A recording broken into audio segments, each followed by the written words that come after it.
el Ministerio de Relaciones Exteriores, la Dirección General para Asuntos Consulares y Vinculación de la Cancillería les da una especial bienvenida a todas y todos. La Embajada de México, que está acá representada, el embajador Juan Raúl Ferreira, y todos y todas los funcionarios y funcionarias de la Cancillería que están acá, y todos aquellos uruguayos que vienen el día de mañana, a partir de mañana, a sesionar durante 3 días en lo que es el Encuentro Mundial de Consejo Consultivo de Asociaciones. Cada vez que se realiza un evento de esta magnitud, que es cada 2 años, el día antes consideramos hacer una especie de antesala de lo que es el encuentro significativo y además con un afecto y un gran calor humano de poder presentar algo particular, alguna experiencia, alguna expresión de algún uruguayo o uruguaya que vive en el exterior. Desde hace mucho tiempo venimos charlando con Silvia Dutrení, a la cual a mí me emociono mucho porque el otro día charlando con ella le contaba que cuando nosotros realizamos las capacitaciones a los funcionarios y funcionarias de esta Cancillería, hablamos de aquella nación que trasciende las fronteras territoriales. Lo aprendimos de ella, crecimos al lado de ella. Para nosotros es un gran orgullo poder tenerla con nosotros para la presentación de este libro que es increíble. Le decía a Silvia que por supuesto que la historia yo la sabía, pero me faltaba conocer y recorrer el libro, y el libro es un libro hermoso. Lo hablábamos con Silvia, ahora después ella les contará los pormenores y los pormayores del libro, pero los invito a leerlo porque está dividido en capítulos, y son capítulos que se pueden ir leyendo de a poquito, pero también eso de sentir algo que es algo que parafraseando a Gerardo Caetano, que decía el libro, ¿por qué este libro? Este libro tiene 4 razones, decía él, más o menos. No voy a ser igual que Gerardo, pero lo voy a intentar de transmitir. Lo voy a parafrasear. Exactamente, y aparte lo tengo marcadito acá, que decía, por un lado es la solidaridad de un país como México, que en los momentos más duros pudo acoger a muchos compatriotas que se sentían perseguidos, que corría riesgo su vida. O sea que ese aspecto de solidaridad, él decía, trasladado a lo que es lo latinoamericano, para nosotros es mucho orgullo, mucho placer y mucho agradecimiento también. Mucho agradecimiento en cada reunión que nosotros tenemos a nivel institucional con México, nos acordamos y lo reconocemos. Muchas gracias, México. Lo segundo es en qué momento pasa, ¿no? En uno de los momentos más tristes de nuestra historia reciente, cuando los derechos humanos son avallazados y cuando corre riesgo la vida de mucha gente, ¿verdad? Eso es un momento triste. En el momento que se da esta situación es un momento triste del Uruguay. El tercer aspecto que tiene que ver es con el embajador mismo, ¿no? El embajador Vicente Muniz Arroyo, que hay una partecita acá, porque yo cuando leí La Embajada Indoblegable me fui solamente a la parte que el general Seregni es amigo de México. Todos son mis invitados, y creo que después capaz que Silvia lo contará, pero ahí me vino bien como el libro lo dice, La Embajada Indoblegable. Y eso también, la solidaridad de una persona que además, después de dejar de ser diplomático, economista primero, diplomático después, vivió en nuestro país hasta el momento de su fallecimiento. Eso yo creo que también, ¿no?, es muy importante. Y lo cuarto, que no es nada menor, y que nosotros lo vemos hoy en día cuando hablamos con lo que es la migración y la movilidad humana es cómo tratar de descubrir dentro de las vivencias, ¿no? Porque uno piensa, bueno, vivir dentro de una embajada mucho tiempo, 3, 4 meses, pero en realidad es qué aspectos de la resiliencia del ser humano, ¿no? Donde ahí había adultos, donde había niños y niñas. Recuerden que hoy en día, hoy, momentos diferentes, otro tipo de migración, otro tipo de movilidad humana, los niños, niñas y adolescentes siguen pasando desapercibidos. No sabemos cómo sienten, no sabemos qué es lo que ellos piensan, cuáles son sus esperanzas, cuáles son sus sueños. Y acá en la embajada hubo niños y niñas. Algunos son amigos nuestros, amigas nuestras, que hoy no pudieron estar acá, pero recordaron los momentos en que capaz que su mamá llegó a México con los niños chicos, algunos ya mujeres embarazadas que tuvieron hijos allá. Pero fue ese aspecto de la resiliencia del ser humano, creo que engloba los 4 aspectos de que dice Gerardo de por qué escribir este libro. Pero yo quisiera, antes de darle la palabra a Silvia, un poco hacer un repaso de Silvia del Trenit Bielow, historiadora y doctora en estudios latinoamericanos, es uruguaya y mexicana, reside en México desde 1976, cursó sus estudios de licenciatura en la Universidad de la República y en la Universidad Nacional Autónoma de México, la UNAM, y los posgrados en Flaxo, México y en la UNAM. Es profesora e investigadora titular del Instituto Mora, pertenece a los Sistemas Nacionales de Personas Investigadoras de México, donde es investigadora emérita, y de Uruguay, como asociada a nivel 3, así como la Academia Mexicana de Ciencias. Es docente y conferencista en distintas instituciones de América Latina, coordinadora de los seminarios interinstitucionales, Historia Reciente de América Latina, Hechos, Procesos, Actores y Agencias, Propuestas Estatales y Justicia frente a la Violencia Extrema. Se especializa en la historia reciente de América Latina, campo sobre el que publica habitualmente revistas y libros científicos. Entre sus obras se encuentran El Uruguay del exilio, Gente, Circunstancias, Escenarios, Tramitando el pasado, Violaciones de los derechos humanos y agendas gubernamentales, Política y memoria, a 40 años del golpe de Estado en Chile y Uruguay, Aquellos niños del exilio, cotidianidades entre Cono Sur y México. Realizó el documental Más allá del reglamento, avatares de un embajador mexicano, Vicente Muñiz Arroyo, 1974-1977. Pero bueno, yo creo que hay que dejarla a la autora poder hablar, porque este es tu momento y te agradecemos, Silvia, por estar acá con nosotros. Muchas gracias. Muchísimas gracias.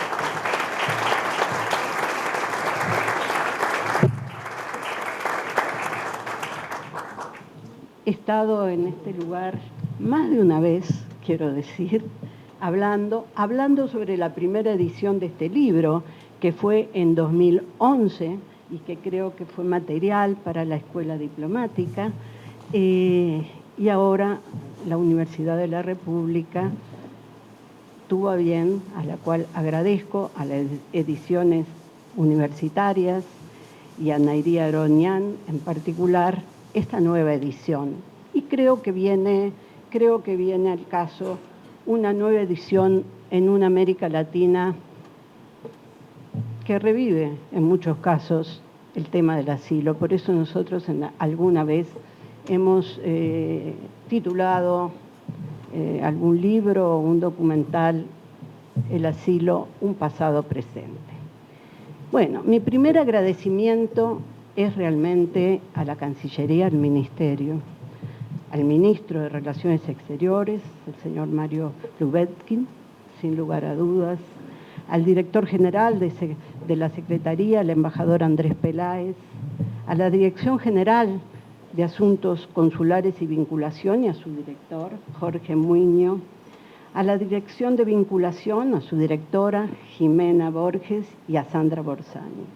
Todos y todas ellas hicieron posible este momento y mi gran agradecimiento. Y saludo al cuerpo diplomático, a los compatriotas, amigos que están hoy, amigos, amigas, los y las compatriotas que están hoy presentes aquí acompañándonos y para esta charla, que viene al caso por esta segunda edición del libro. Quiero decir que una de las veces que estuve por aquí hablando fue en 1997, el 15 de agosto de 1997. Entonces, un grupo de compatriotas, Pablo Harari, Gerardo Caetano, Rubén Tancini, Adela Pellegrino, bueno, y yo, y luego se juntaron otros compatriotas, elaboramos un proyecto que se llamó Pensar la Diáspora. Y aquí lo presentamos. Luego vendrán otras presentaciones de otro tema y no es el tema para hablar hoy. Ese proyecto quedó en el camino, pero el tema no quedó en el camino.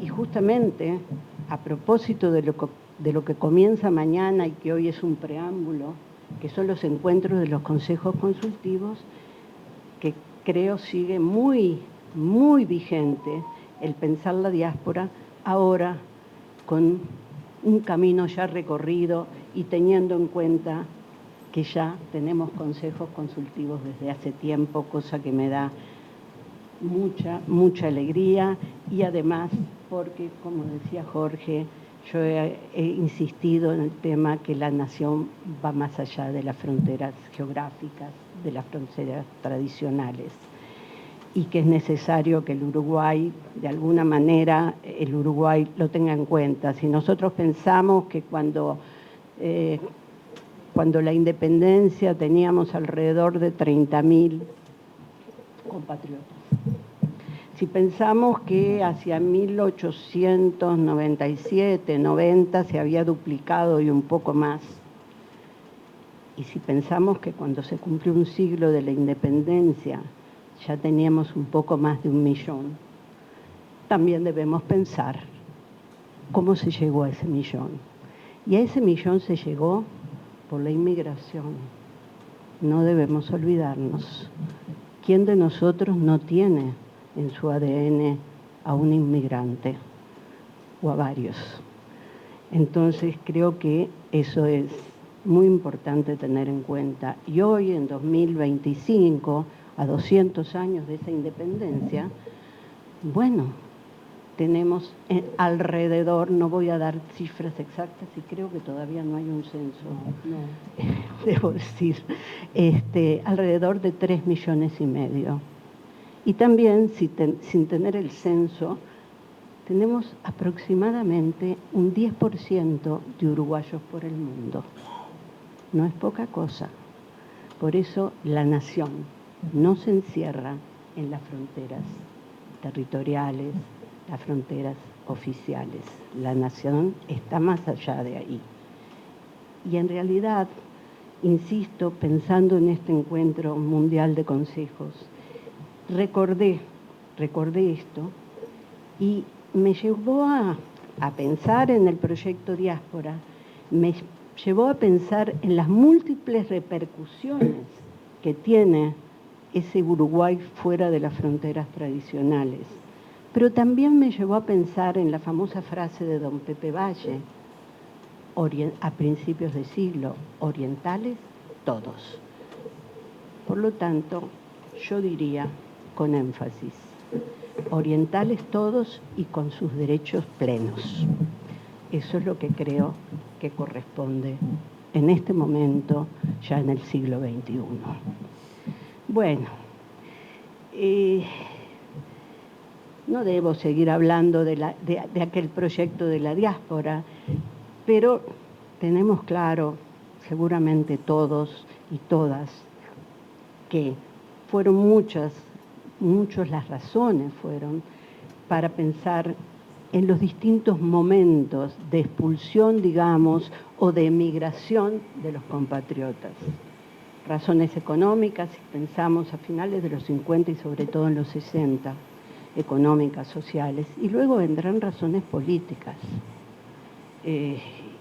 Bueno, si pensamos que este año se cumplen, y este mes se cumplen 50 años de la formalización, que no quiere decir del nacimiento, de la Operación Cóndor, tenemos que pensar que esa operación, junto al proceso autoritario desde el 68 más o menos, y a la implantación de la dictadura en 1973, tenemos que pensar que eso disparó mucho más el proceso migratorio, sin lugar a dudas, sin creer que todo se debe a una emigración política. Eso no lo debemos de ninguna manera sostener.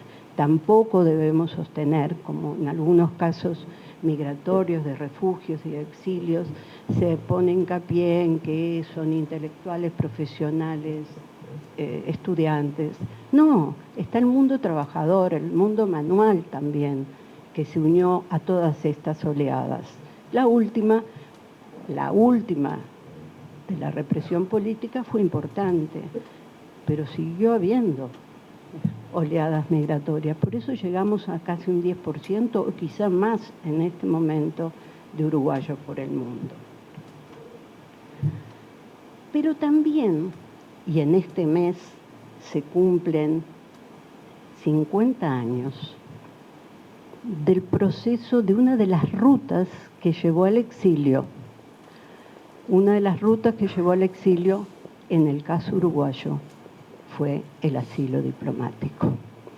Y cuando hablamos del asilo diplomático en Uruguay, no podemos dejar de hablar de la Embajada Mexicana.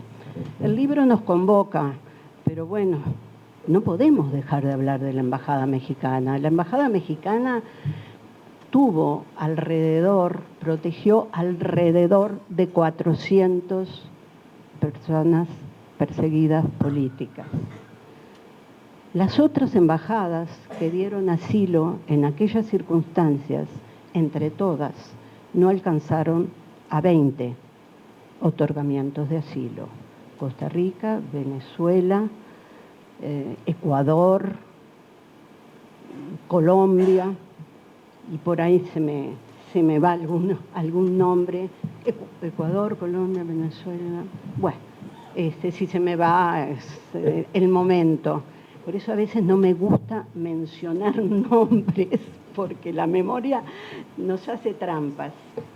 Pero bueno, hace 50 años, justamente, porque si bien la Embajada Mexicana había tenido una solicitud de asilo previo al golpe de Estado en el 73, en febrero, aquel febrero de 1973, tuvo otro en enero de 1975.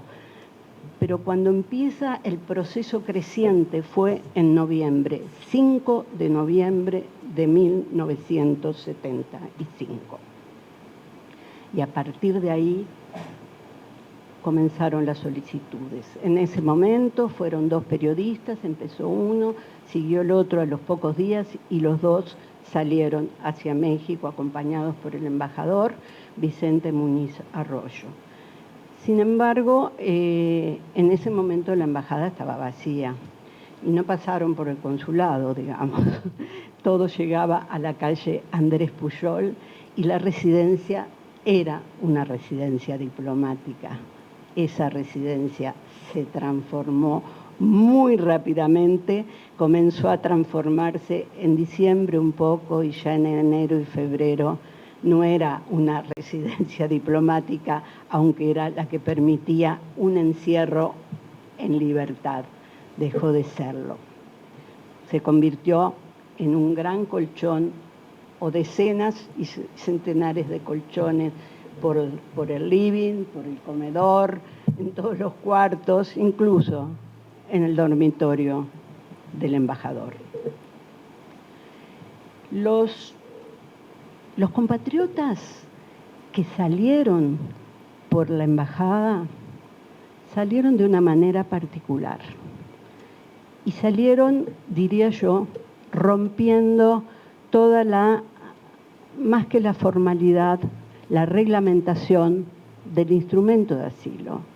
Para entonces el instrumento de asilo era la Convención de Caracas de 1954, ajustada con un alcance en 1961, pero en todos los casos el asilo lo otorga el Estado asilante y no tiene que dar explicaciones. Y el Estado territorial debe dar el salvoconducto a la brevedad posible.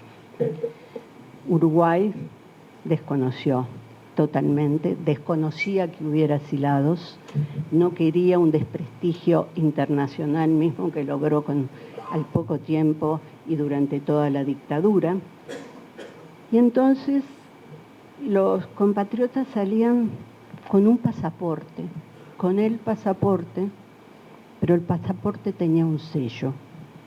Decía en la página 10, solo se autoriza viajar a México, pero carece de validez para viajar a otros países. Y estaba expedido por la Cancillería. Insisto, en este contexto destacó la Embajada mexicana. Fueron distintas generaciones los que se encontraron en ese encierro en libertad. Vivieron una cotidianidad diferente, nada cotidiana, podríamos decir.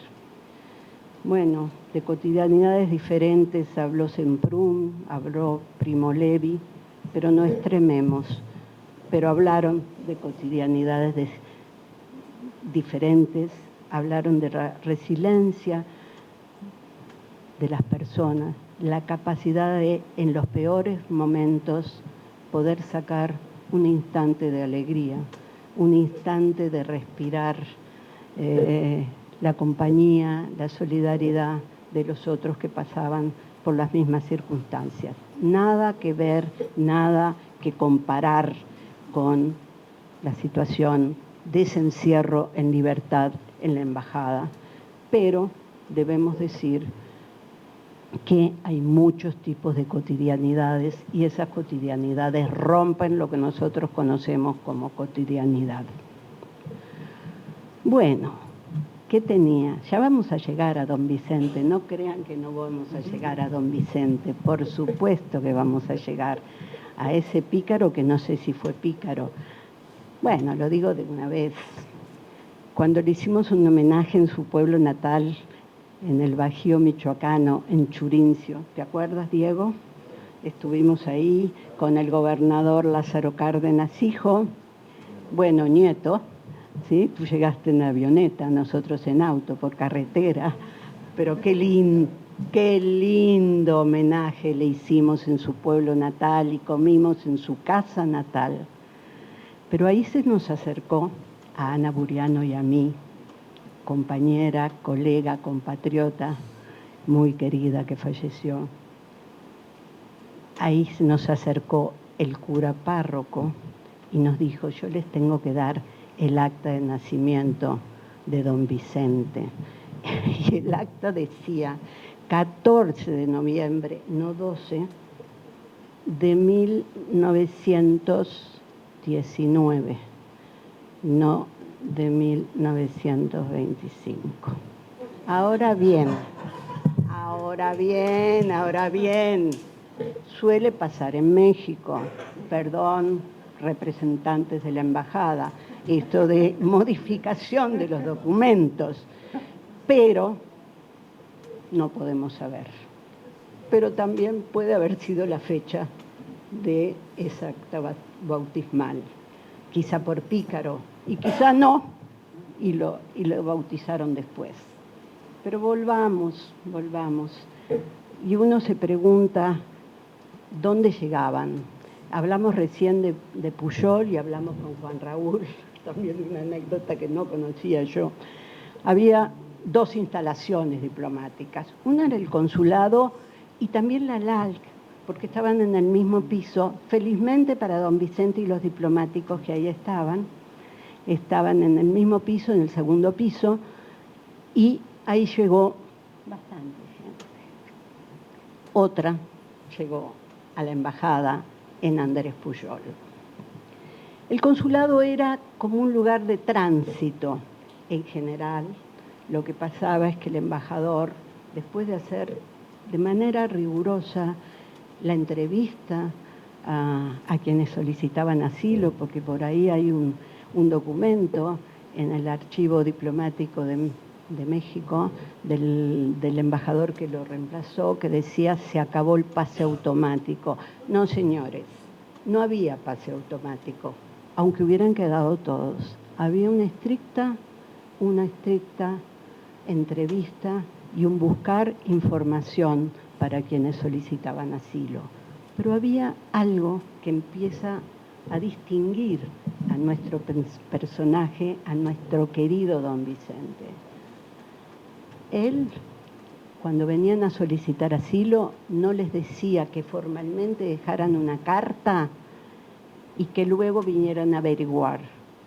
Él conocía el territorio, él conocía las condiciones que se estaban viviendo. Era alguien que se había insertado en el mundo social, en el mundo cultural, en el mundo económico. Y él entendía muy bien qué era lo que pasaba. Por lo tanto, antes que le hiciera de hacer la entrevista, todo lo que se hacía era mandar a un cuarto, a una recámara, a un cuarto, al quien solicitaba el asilo, y le decían: va a venir el embajador, le va a hacer una entrevista, en fin. Eso lo distinguió. Si uno piensa y compara con las otras experiencias latinoamericanas, no siempre pasó así. Sí, me están diciendo que no me oyen. Y yo pienso que me oyen, pero bueno. Entonces, comparando con otras experiencias, esto obviamente no se dio en todos lados. Y ahora hay que ver por qué coincidió tanto en esa embajada mexicana el haber podido proteger a un número tan significativo de perseguidos políticos. ¿Por qué se distinguió en México, en Uruguay y en Montevideo en particular, pero en Uruguay, esa embajada?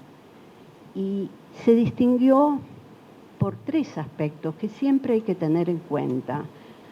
Un aspecto tiene que ver con la política estatal del Estado que da el asilo. Otra tiene que ver con el interés o no del Ejecutivo del Estado, digamos, del Estado territorial, no asilante, no, del Estado que da el asilo, tiene que ver con el interés de ese Ejecutivo. Claramente, en Chile, el interés de Luis Echeverría Álvarez y su relación con Allende, más allá de lo que significó el golpe de Estado a Chile en 1973, fue muy importante. Y por eso, tanto como en España como en Chile, el asilo fue un asilo, la aplicación del asilo fue una aplicación muy activa. Y eso tiene que ver con los intereses de Lázaro Cárdenas en un momento y de Luis Echeverría Álvarez, sin duda. Más allá de opiniones sobre cada uno de los personajes. Esto fue así. Pero bueno, es esa política estatal del Estado que asila, es esa voluntad del Ejecutivo del Estado que va a asilar. Pero hay un tema fundamental, que es el diplomático in situ, como yo digo, el diplomático que está en el lugar en donde los perseguidos solicitan asilo. La sensibilidad, la calidad humanitaria de Vicente, como la tuvo Gilberto en España, que en este muy en Francia. ¿Perdón? Bosques, por supuesto, pero bueno, la memoria falla. A mi edad, mucho más.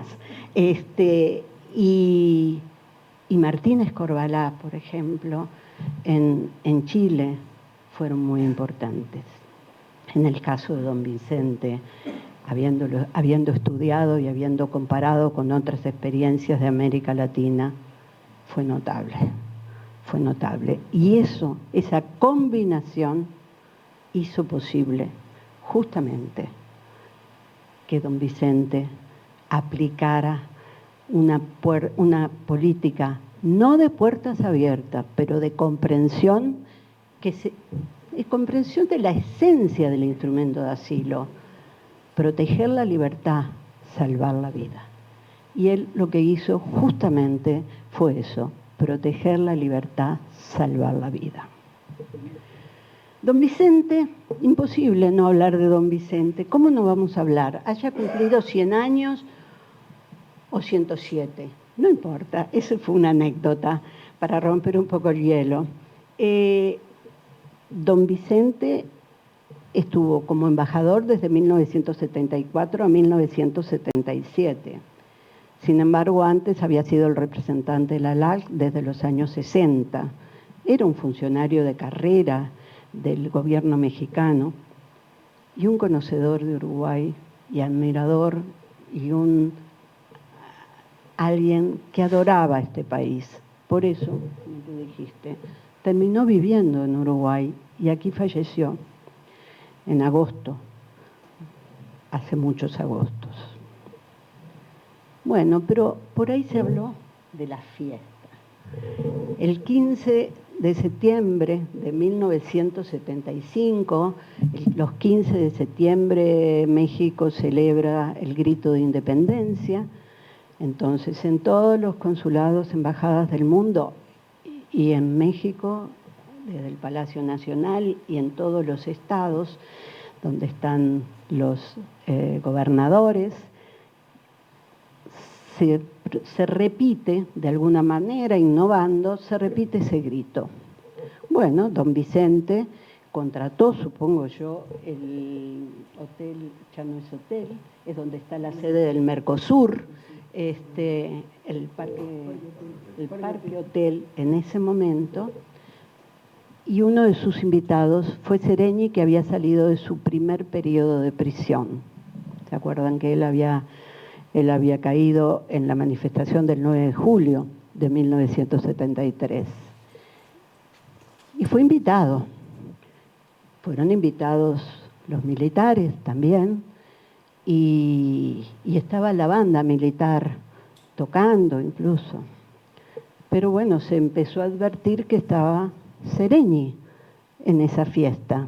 Entonces, en un momento, don Vicente estaba en el saludo, como corresponde, protocolar, a los invitados, y alguien lo llama, y queda Gustavo Massa.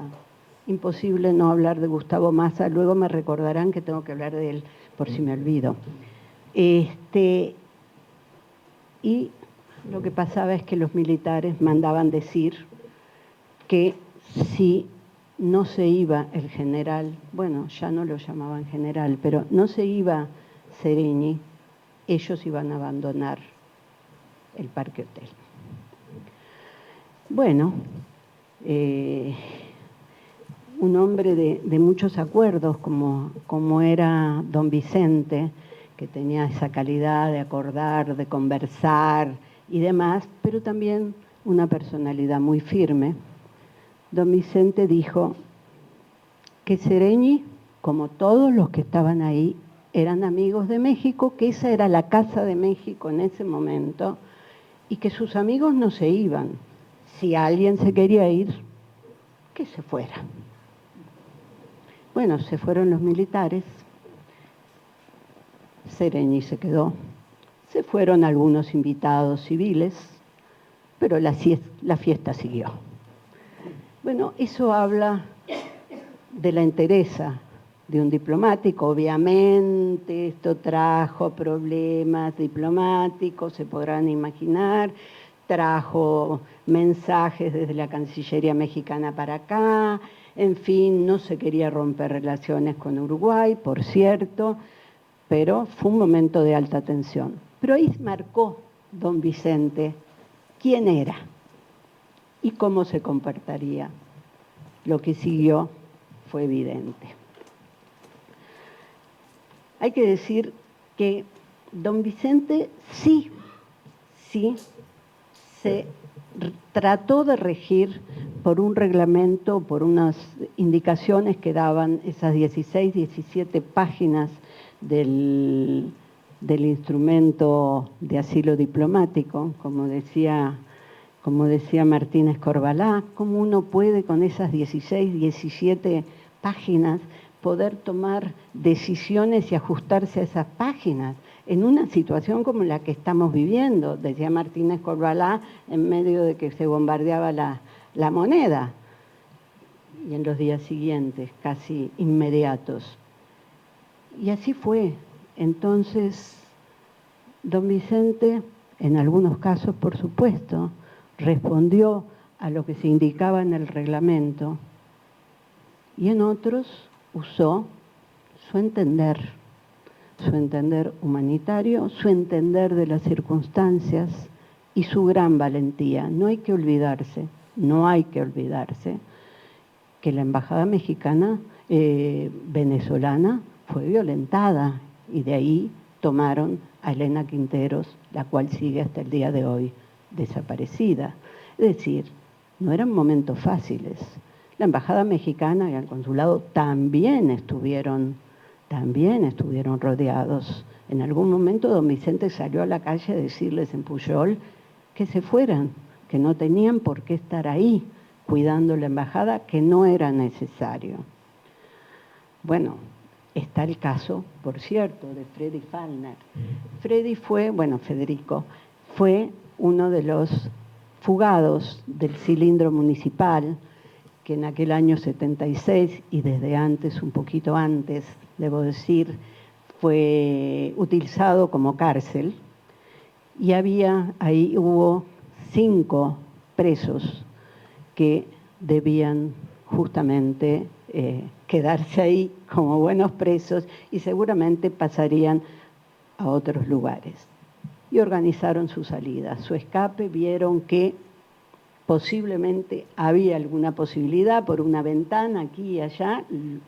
Hay un libro que nos faltan 5, lo pueden leer, no es de mi autoría, de Miguel Millán, si mal no recuerdo, y ahí relata perfectamente todo esto. Pero bueno, 4 fueron para la Embajada de Venezuela, y Federico Fallner resolvió ir primero a la de Suiza, porque él era de origen suizo, pero con la novedad que en la Embajada de Suiza no le dieron la protección, solo le pusieron un chofer. Y lo cuento un poco en detalle porque fue muy impresionante, porque para Freddy subirse al auto con el chofer le dio un enorme temor, pero no tenía mucho que hacer, y el chofer le dijo: yo lo aconsejo ir a la Embajada Mexicana, pero al consulado, porque la embajada está en este momento vigilada. Quizá el chofer ya sabía quién era Freddy Fallner. Y bueno, Freddy, con una mano en la manija de la puerta, siguió. En algún momento dijo: capaz que me tengo que tirar del auto. Siguió, llegó al consulado, fue por la escalera, o en fin, esos detalles no importan. El asunto es que llegó al piso donde estaba el consulado, pero hete aquí que lo estaban esperando. Creo que eran personajes de la Dirección de Inteligencia y Enlace. Y bueno, y ahí empezó el jaloneo. Federico gritando: asilo, asilo. No se entendía bien desde el consulado qué era lo que gritaba. Había ya gente asilada dentro del consulado, pero en ese momento sale Gustavo Massa, ¿sí? Segundo secretario de la embajada, o cónsul. Y ese fue otro hombre valiente, muy valiente. Y empezó, bueno, un término mexicano me sale, a jalonear, y era una lucha entre los milicos, la gente de inteligencia y Massa, chiquito, bajito, y Freddy, que hasta un zapato perdió ahí, por eso le llamaban el correcaminos dentro de la embajada. Y Massa gritaba: esto es territorio mexicano, no era territorio mexicano. Pero Maza tenía la convicción, instruido además por el embajador, que había que tratar de proteger a todo el mundo y después se veía. Y Maza logró llevarse con aquel tamaño que tenía Maza, muy chiquito, logró arrastrar a Freddy. Y bueno, debo decir, y termino el cuento, que quienes estaban adentro del consulado, los asilados, querían que Freddy les contara cómo habían logrado escaparse. Pero Freddy durmió 24 horas. No podía contarles nada porque quedó con un desgaste emocional y físico que ahí quedó. Bueno, don Vicente llegó, yo digo que también la Embajada de México fue una embajada que aplicó justamente el ser una embajada activa. ¿Por qué? Porque don Vicente, por estar tan inmerso en la sociedad política, social, cultural del Uruguay, llegó a enterarse de gente que lo estaban buscando, que los iban a buscar. Y don Vicente resolvió buscarlos por el territorio nacional hasta encontrarlos y decirles que se tomaran un ómnibus, un camión, y estoy hablando con los mexicanos, por eso digo camión, cambio, ¿no? De cassette, y tomaron y dijo, y los voy a estar esperando en tal lugar. Y ahí, con el auto diplomático, y ahí los recogía. Cuando en Argentina, por cierto, no daban asilo a los que no eran nacionales, eso era otro de los puntos que voy a conversar con ustedes rápidamente, no daban asilo. Don Vicente se enteró por familiares de quienes estaban en Buenos Aires, de un grupo relativamente pequeño, pero un grupo al fin, les mandó avisar, traten de cruzar como sea, y yo los espero en tal punto de las orillas del río Uruguay. Ese era don Vicente. Es el mismo que cuando entró una pareja y su hija había quedado en la casa tomada por los militares y se querían ir de la embajada para buscar a las hijas. Él le dijo no a la hija, única hija en ese momento. No, porque ustedes van a ir presos y su hija no la van a ver. Imagínense ya en ese momento, que era principios del 76, todavía no se había dado el golpe de Estado en Argentina, todavía no se había empezado a oír, faltaba. Tenía la percepción del grado de violencia y represión y de violación de los derechos humanos que se daba y que comenzaba a darse. Y no los dejó salir, no los dejó salir de la embajada. Y en algún momento, con el padre del asilado, no sé cómo se resolvió, o mejor, no sé cómo se resolvió. El hecho es que un día logró que la hija fuera recuperada por el abuelo y entregada a don Vicente. Don Vicente solicitó en la embajada a su personal, a Mario Luhmann, a Servando, a Teresa, que reuniera a toda la gente en el living comedor de la... Acá hay algunos que estuvieron en ese momento en la embajada y quizá vivieron eso, creo que sí. Y le dijo que los reuniera a todos ahí.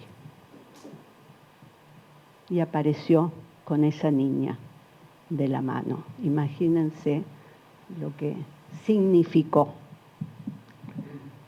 Pero don Vicente también se tuvo que hacer cargo. Y esto lo digo porque en este espacio creo que es muy importante. Reitero, la percepción del contexto, el sentido humanitario, el entender que el instrumento de asilo tiene un fondo que tiene que ver con salvar la libertad y la vida. Creo que eso es muy importante. Y bueno, el diplomático a veces se encuentra en estas situaciones y ahí tiene que definir cómo se comporta. Pensemos en Harold, el Edelstein, creo que era el embajador sueco en Chile, quien sacó a compatriotas nuestros del Estadio Nacional y a muchos más. ¿Y cómo estuvo esa embajada? Sin lugar. Bueno, ahora voy a hablar. Belela Herrera, en Chile, imagínense, casada en ese momento con un diplomático, ¿verdad? El papel de Belela en ese momento para salvar la vida de los perseguidos políticos. Entonces, gran mujer. Mi homenaje a Belela, realmente no tenerla hoy aquí, y miren que vivió mucho tiempo, estupenda y valiente mujer. El encuentro se llama Belela Herrera, exactamente, exactamente. Por algo será, por algo será. Exactamente. Pero también hay algunos detalles que creo que son muy importantes del embajador para después pasar a hablar, no se crean que mucho más, de las 4 lecciones que nos deja esta aplicación del asilo. En este caso, y un poco comparando con los casos, sobre todo con Argentina.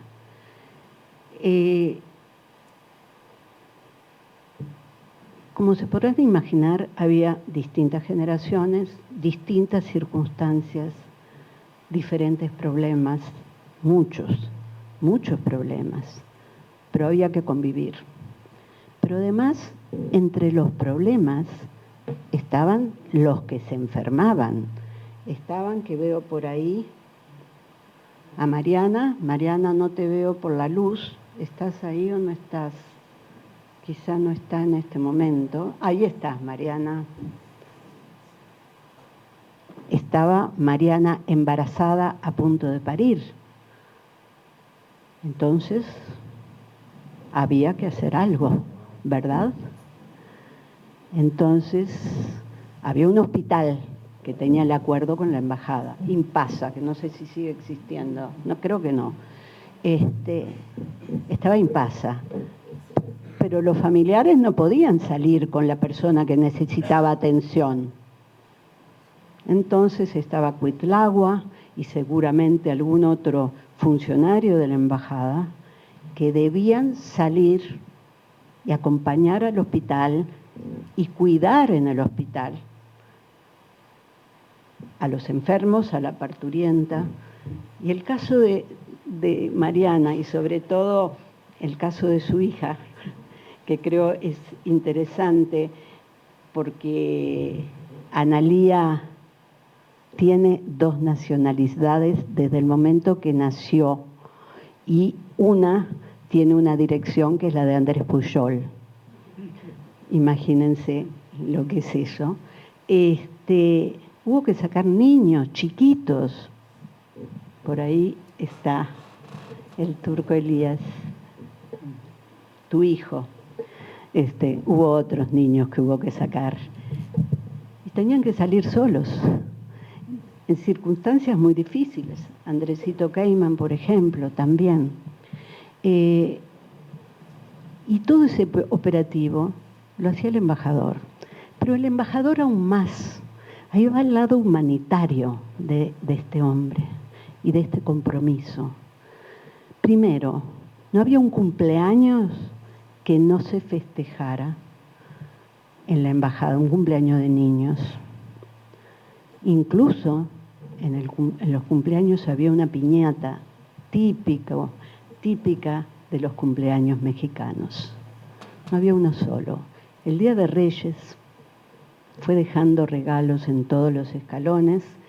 Para los niños, regalos no en broma. Para los grandes, como recordaba el otro día en la embajada, por ahí está, no me acuerdo ahora. Sí, fuiste tú, creo que comentabas en la embajada, que comentaba en la embajada, que regalos de broma, porque la gente pedía cigarrillos, un whisky, en fin, algo, algo. Eso también lo resolvía el embajador. Y el embajador organizaba las despedidas, incluso cuando fueron multitudinarias en la embajada, ya no venían las familias, o venían y los encerraban en un cuarto y se podían despedir, no era como los primeros asilados que pudieron reunir y cenar en la embajada con sus familias. Eso ya no sucedía, obviamente. Y el embajador, cuando ya eran muchos, compraba 2 botellas de whisky, porque, vamos a entendernos, era un lugar de riesgo, era un encierro en libertad, pero de riesgo. Habían guardias, por ejemplo, como decía Nelo Hernández, me estoy mirando a Mariana, como decía Nelo Hernández, nosotros con qué íbamos a proteger el papá. Sí, Mariana te veía, pero está Yara, la hija concebida, parece, no se puede asegurar en la Embajada de México. Entonces, era un momento de tensión. Anhelo lo decía. ¿Con qué íbamos a defender? Pero hacíamos guardias. Y bueno, en ese clima compraba 2 botellas, digamos, de whisky, les daba un dedal de whisky a cada uno y ya era la despedida. Despedida, ¿qué significaba?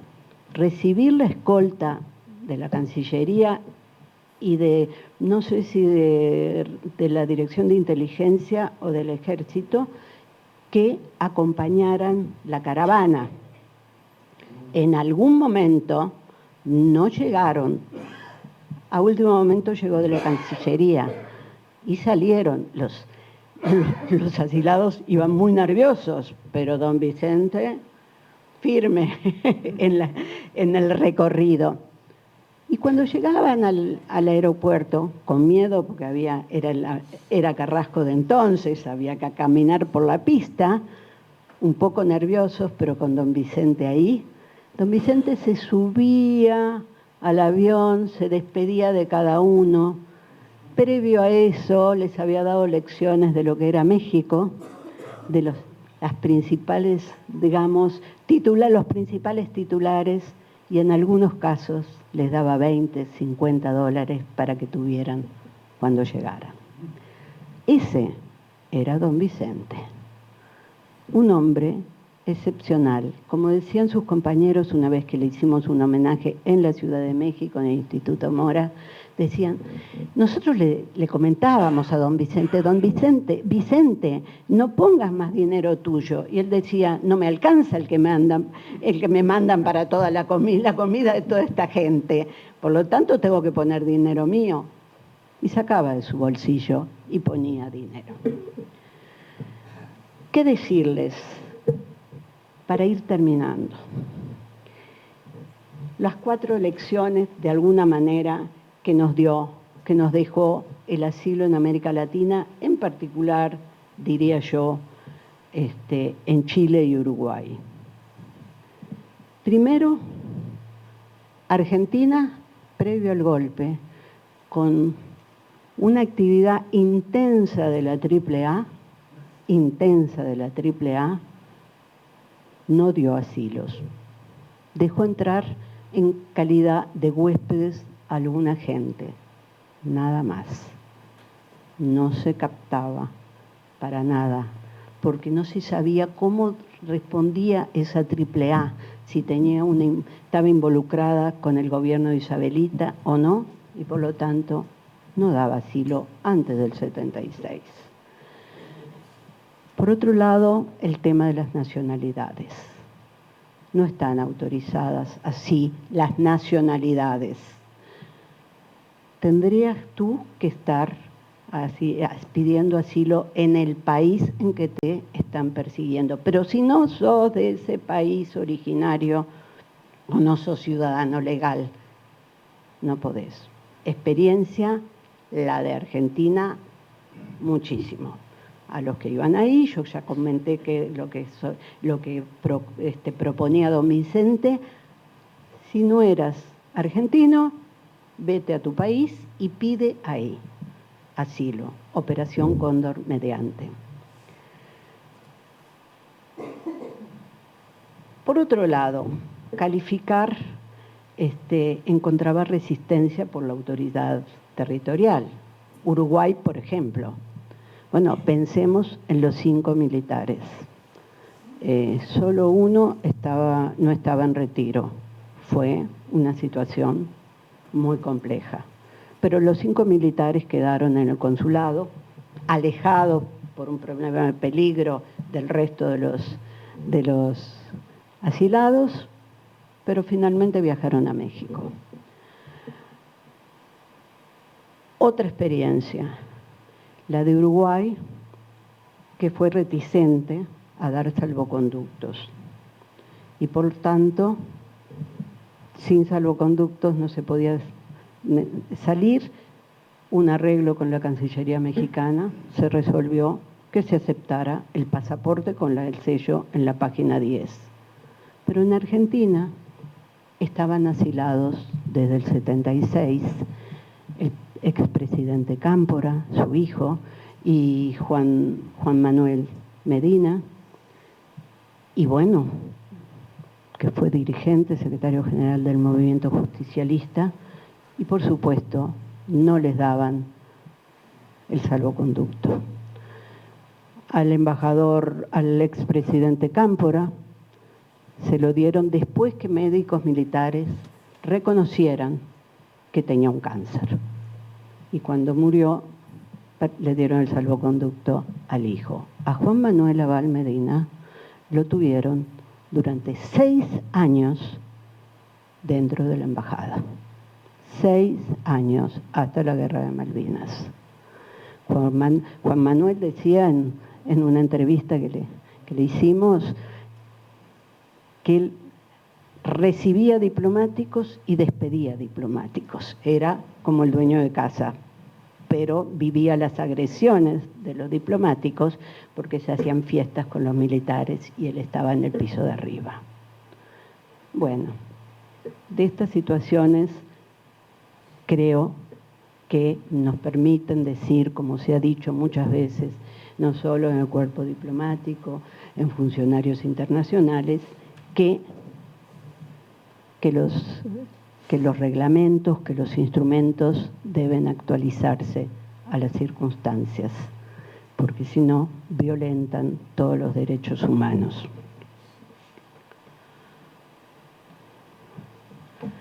Creo que voy a ir dejando por ahí, sin obviar que, como ya mencioné al principio, Don Vicente tenía un equipo.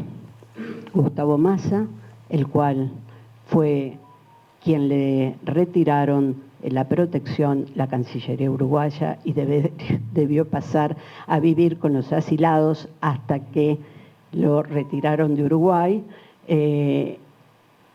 pero fue también, como les comenté, Cuitlagua Arroyo, Mario Luman, Teresa Servando, que don Vicente lo llevó a México cuando él se retiró como embajador. He de suponer que lo retiraron como embajador porque cambió la política mexicana y por tanto se resolvió que se iban cerrando las puertas de México para los perseguidos políticos. Muchas gracias.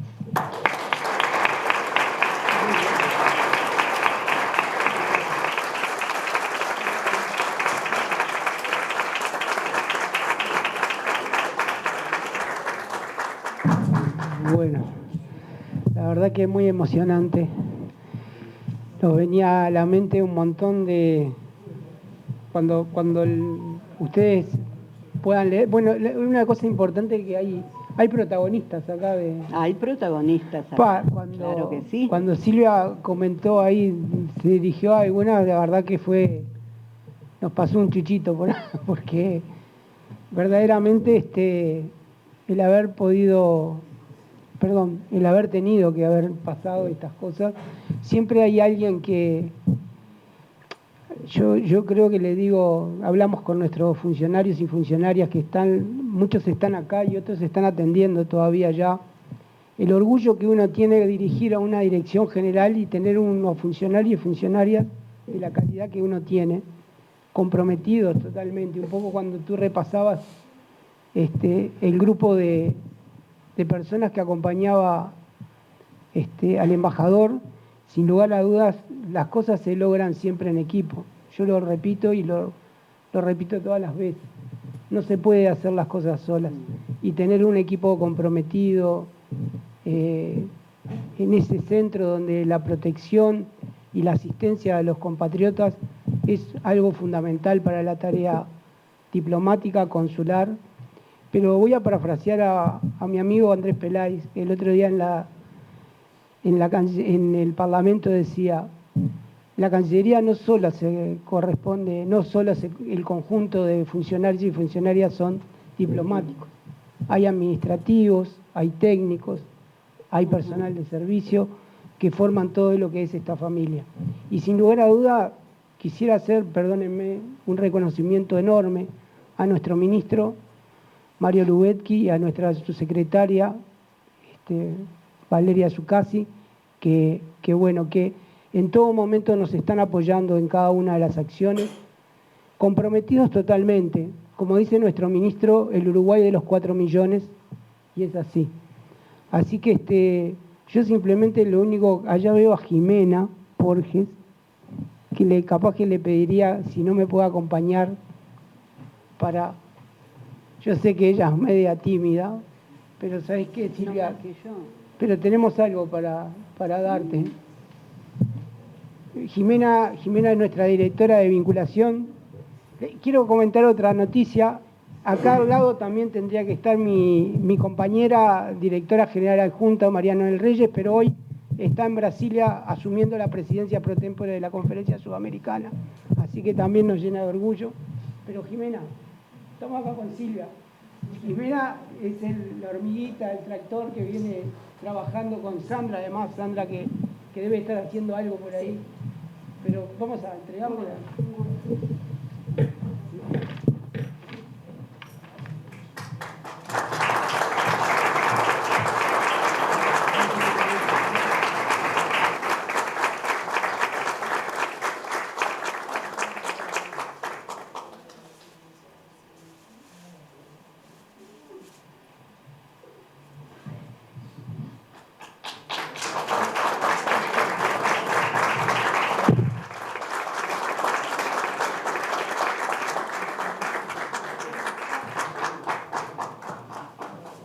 los que tienen lentes.